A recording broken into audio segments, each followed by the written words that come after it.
তুমি কি মোবাইলের নেশায় আসক্ত? মোবাইলের মধ্যে সারাক্ষণ পড়ে থাকো? মোবাইল তোমার সময় নষ্ট করছে, পড়াশুনোর ক্ষতি করছে, বুঝতে পারছো না যে কিভাবে মোবাইলের নেশা থেকে মুক্তি পাবে। মোবাইল মানুষকে ধ্বংস করতে পারে, আবার মানুষকে সাহায্যও করতে পারে। এমন অনেকে আছে যারা মোবাইলের কারণে নষ্ট হয়ে গেছে।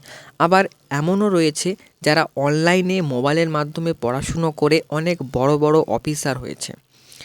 তাই তুমি যদি কিছু করতে চাও, কিছু হতে চাও, জীবনে সফল হতে চাও, তাহলে তোমাকে মোবাইলকে ব্যবহার করতে হবে। মোবাইল যাতে তোমাকে ব্যবহার না করে। মোবাইলকে তুমি যদি ভালো কাজে ব্যবহার করো তাহলে মোবাইল তোমায় সফল হতে সাহায্য করবে। আর যদি খারাপ কাজে ব্যবহার করো তাহলে তোমাকে ধ্বংস করে দেবে।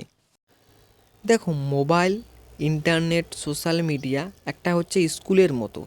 তুমি যদি তাদেরকে একটা ভালো প্রশ্ন করো তাহলে তারা উত্তর দেবে। তুমি যদি তাদেরকে খারাপ প্রশ্ন করো তবুও তারা কিন্তু উত্তর দেবে। পুরোপুরি ডিমান্ড করবে তোমার উপর। তুমি যদি মোবাইলকে, ইন্টারনেটকে ভালো কাজে লাগাও তাহলে তোমার জীবনে সফল হতে তারা সাহায্য করবে। আর যদি তুমি খারাপ কাজে ইউজ করো, সোশ্যাল মিডিয়ায় দিনের পর দিন পড়ে থাকো, মোবাইল নিয়ে যদি সারাক্ষণ পড়ে থাকো, তাহলে কিন্তু এমন একটা সময় আসবে তখন তুমি ওই সময়গুলোকে মিস করবে।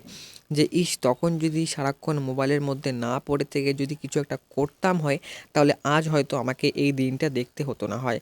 তাই এখনও বলছি, সময় আছে এখনও। দুঃখের বিষয় হলো যে অনেক সময় নষ্ট করেছো, এবং সুখের বিষয় হচ্ছে এখনও তোমার হাতে প্রচুর সময় আছে। তাই উঠো, দাঁড়াও, নিজের জীবনকে ভালোভাবে বাঁচার চেষ্টা করো। সোশ্যাল মিডিয়া তুমি ইউজ করো, সোশ্যাল মিডিয়া যাতে তোমাকে ইউজ না করে। ঠিক আছে, বুঝতে পেরেছো? আজকের ভিডিও এখানেই শেষ করলাম। Tata, bye bye. দেখা হবে অন্য কোনো ভিডিওতে।